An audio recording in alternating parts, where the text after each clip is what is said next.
Update. Am I the a-hole for telling my mom she's dead to me if she mentors my bully? Original post. So my 16 male mom 40s is a teacher at my school. Our school has a special elective you can take, which is being a teacher's aide during your elective period. It's mostly stuff like grading papers for them, making copies, mentoring, etc. It's pretty much always just a teacher's favorite student at a time. I found out at the beginning of the semester that my mom chose Dave, 17 male, to be her teacher's assistant. Dave has made my life a living nightmare since middle school. He has bullied me mercilessly both physically and emotionally since 6th grade. I don't want to get into everything he's done to me, but everyone is fully aware of it, including the school and my parents. There have been countless meetings with school administration and suspensions on his end, but it never stopped him.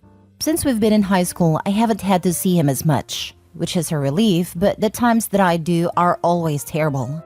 When I found out that he was her new teacher's assistant, I was obviously very hurt and confused.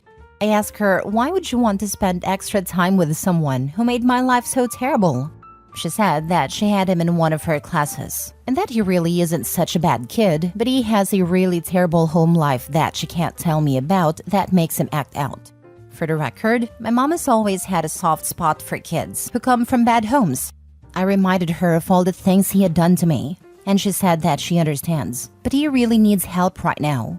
I told her I get that, but why does it have to be you? We have a huge school full of teachers and staff who can mentor him. Why does it have to be you?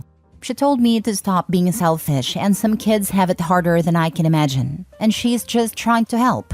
I was honest with her and told her that if she continued to have him as her aide, she was dead to me. She was choosing him over me, and she would no longer be my mother.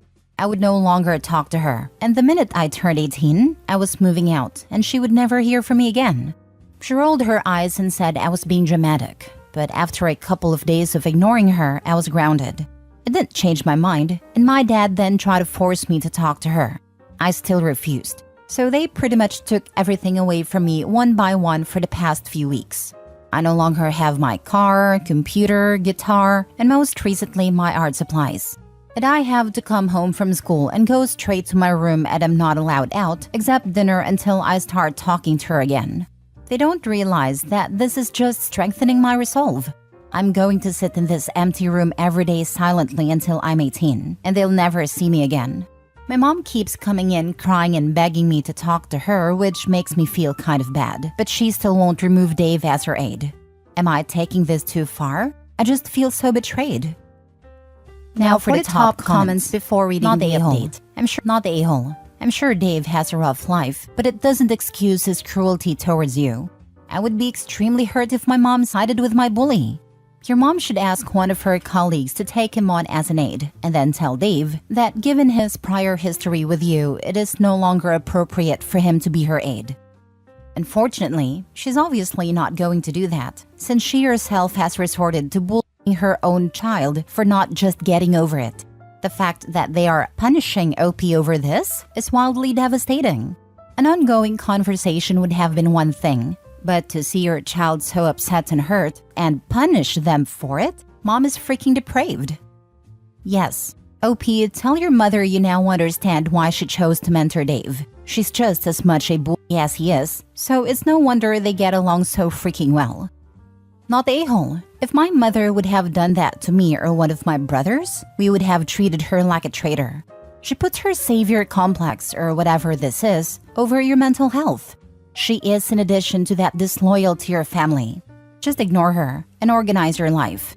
Do good in school and leave her behind when you are old enough and independent. I cannot even compute how people do this to their own blood, but here we are. I wish you the best. I couldn't figure out what was bugging me about this. It's the mom's savior complex. You got it down perfectly. She wants to be the teacher who reformed her son's bully at the expense of her relationship with her son. Well, when it's finally shown she's a bad parent and he bails at 18, she'll get her recognition.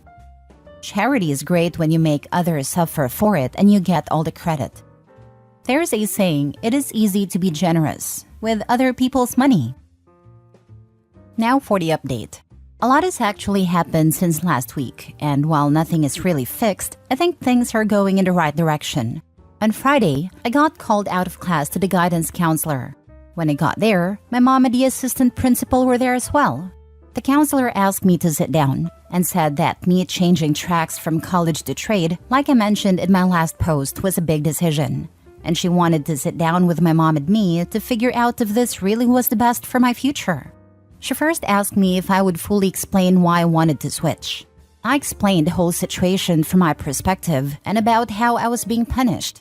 I said that if this is how I was going to be treated from now on, I wanted to become independent as soon as possible, and going to college would have me relying on my parents for longer than I would like. She then asked my mom if she had anything she would like to add. My mom tried to downplay the whole situation at first and make it look like I was just being stubborn and disrespectful. But as the counselor asked her more questions, it became pretty clear that my side was truth. After this, the assistant principal stepped in and said that a teacher's aide was not worth all of this turmoil and that Dave would be switched with another teacher. The counselor then asked me if this would help me to start working things out with my mom. I said not really, because it wasn't even her choice, and she hasn't even admitted she's done anything wrong. She then asked my mom if she was willing to apologize for anything that had happened. My mom gave a half-hearted apology, where she said things had gone overboard and she never meant to hurt me so much.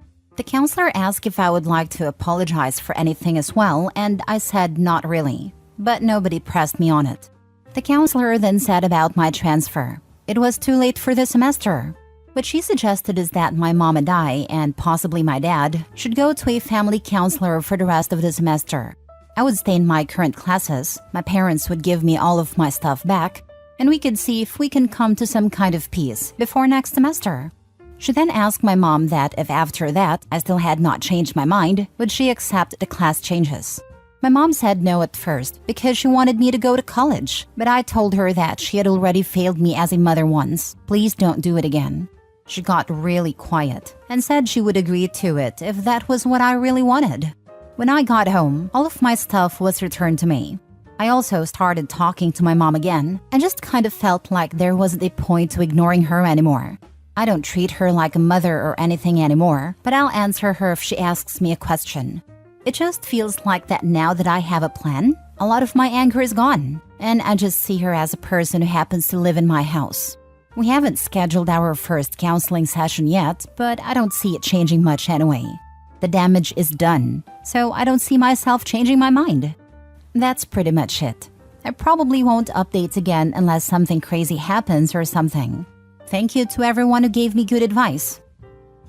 Update us when you graduate, or let us know how the trade route goes, or update us once you finish the semester. We're all here cheering you on. Honestly, I'm glad that you got your stuff back. But it's wild to me that it took your assistant principal saying WTF, this isn't worth it, to switch out Dave. I think your plan is good. The fact that your mom hasn't apologized speaks volumes. I won't count that half-baked apology. Yes, I really don't understand his mom. What is her deal? What is her problem? What is her thought process? It's wild to me that after everything, she still can't see she needs to talk to her kid and explain where her head is at without denigrating her own child. I'm just flabbergasted. Her hero complex is higher than being a parent. I suspect you nailed it right. It's mind-boggling she was willing to hurt her own kid this badly. You either die a hero or you live long enough to see yourself become the villain. I'm so sorry your mother isn't capable of seeing how she's hurting you, but at least it's a change for the better. Having grown up around multiple insanely self-centered and narcissistic grown-ups that pop out children without any expectation of raising them, I believe every word. Fun fact, the worst parent I know, a dude who fathered and abandoned at least 15 children across multiple states, settled down in his 60s and is now raising one son with a random lady. Here's the kicker, by all accounts, he's an amazing dad. People are insane. Next story. Am I the a-hole for snapping back at my mom and saying, why can't you just be like my cousin's mom when she was comparing me to my cousin? I, 16 female, have a cousin, 16 female, who my mom often compares me to. My cousin has really good grades, her lowest being like a 96, while my highest grade is a 73 in PE. Yes, I know it's bad. Me and my mom got into an argument a few days ago about my grades. My grades are a thing we argue about a lot. My mom had checked my grades while I was out at work, and they were 24, 17, 73, 0, 36, non-graded class, 58, and 42. I know they're horrible, but I can't help it. The reason my grades are so low is because I never have the energy or time to do assignments. I wake up, go to school, after school go to work until 11 p.m. on school nights, and 1 or 2 a.m. on weekends. Then I go home, clean, and if I have an appetite, then make food and then go to sleep and the cycle repeats. I'm honestly beyond exhausted when I get home. Oftentimes I can't sleep, and I don't even have the energy to change clothes or shower. It's gross, I know. No need to lecture me about it. During our argument, my mom said, "Why can't you be more like your cousin?"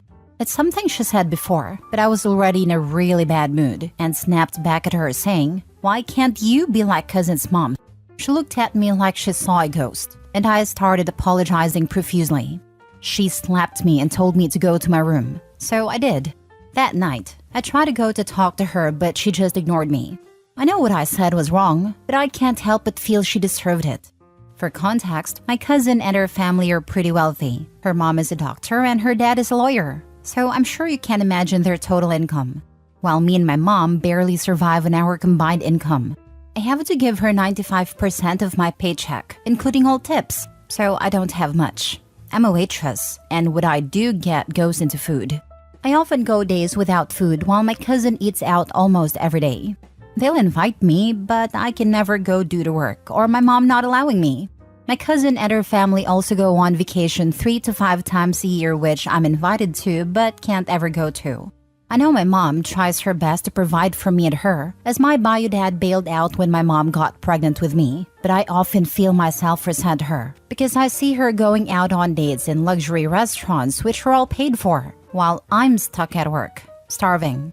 While on a date, she always orders more than she can eat and take the rest home for herself. I'm not allowed to have any of it or I'll get in trouble. She'll also often bring guys over, and I'll have to come home after a long day to sounds of my mom having fun in the bedroom. I love my mom so much, but it's been a few days since we talked, and I feel like such a bad daughter. I'd love advice on how to fix things or what to do about this situation. So, am I the a-hole? Now for the top comments. Not the a-hole. I don't get the idea you have that your mother is some kind of a saint. She's busy getting laid while you're working your fingers to the bone paying her rent, and she doesn't even take care of you. Your mother is a piece of turd. Agree, she's a POS. She can't even bother to share the nice food with her hardworking daughter. Sounds like mom is a hoe. I wouldn't be surprised if she isolated a dad away from Opie. Sweetie, there is nothing you need to apologize for. You can let her know this is how you feel every time she says it to you. Your mom should be caring for you and not tearing you down. The fact that she will eat good while you go without is beyond me. Do you have a trusted adult you could talk to? Are you able to get your own account? As a mother, I will say what your mom should say. I am proud of you. Thank you for doing your best while helping your household. The fact that you work and go to school is amazing. Don't ever quit. Please don't think that this is all life has to offer you. I see so much strength and potential in you. You have a fighter spirit. What are your plans for after high school? Thank you. And I have my cousin's parents I can talk to, but it's always with my mom's supervision, and there are some things she forbids me from talking about, which I have not included in this post.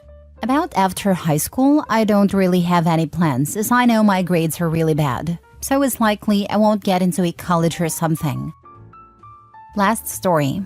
Am I the a-hole for demanding my dad's wife cut her only family out of her life over a prank? My dad married Bridget 10 years ago.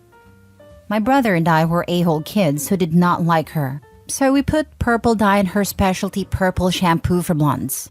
It didn't even work as well as we thought, because we didn't realize dye needed to soak in, so she was left with a few purple streaks she couldn't get out. Now, I'm not saying it was okay, but Bridget lost her mind. She was hysterical and screaming at my dad she was going to hurt us, saying she would never be in the house with us again. At one point, she began scratching herself because she was so distraught. Bridget ran off and my dad lost his crap on us. He said we ruined his life, and she was the only thing that mattered to him. Bridget refused to return to the house if we were there, so he banned us from the house. Our mom had primary custody anyway. He kept saying he would never forgive us. When I graduated high school, he refused to help me with college. I ended up working multiple jobs to get by, and my brother simply never met. I always thought this would blow over, as I thought she was his midlife crisis. As before meeting Bridget, he was the definition of a stoic hard-ass. Nope, he was acting like some obsessed teen boy. Well, we recently reconnected and they're still together. My wife wanted me to play nice with him for financial reasons and for our daughter's future. She even wanted Bridget to help her get a job. My dad is willing to help us out but shows no remorse and says we need to understand she is his life. Well, they recently celebrated their 10th anniversary, and Bridget's brother-in-law decided to reminisce and put some purple stuff in her hair, which is washable, but she had a hell of a time getting it out of her very blonde hair. Don't get me wrong, he got smacked for that. But 1, there was no hysteria. 2, my dad was laughing at her and made her pose for a picture. 3, there was 0 ultimatum. Apparently, he gets a pass because he's a huge prankster. Also, he got her way worse than I did. When I found out about this, I was irate. So it is okay for a grown man to do, but not a dumb kid? I called him up and said that Bridget needed to cut them out of her life if my dad wanted any relationship with me. My dad said I was being ridiculous, as they were her only family and only parent figures. I reminded him I was his freaking kid. He claimed she was much more anxious and insecure when I did it, and claimed that it was different because he did it with love, and she was scared of what my brother and I would escalate to. I told him I hope the next prank is near and they can both buzz off, and unless she cuts out her brother-in-law and sister, no more contact from us. My dad is backing Bridget 100%.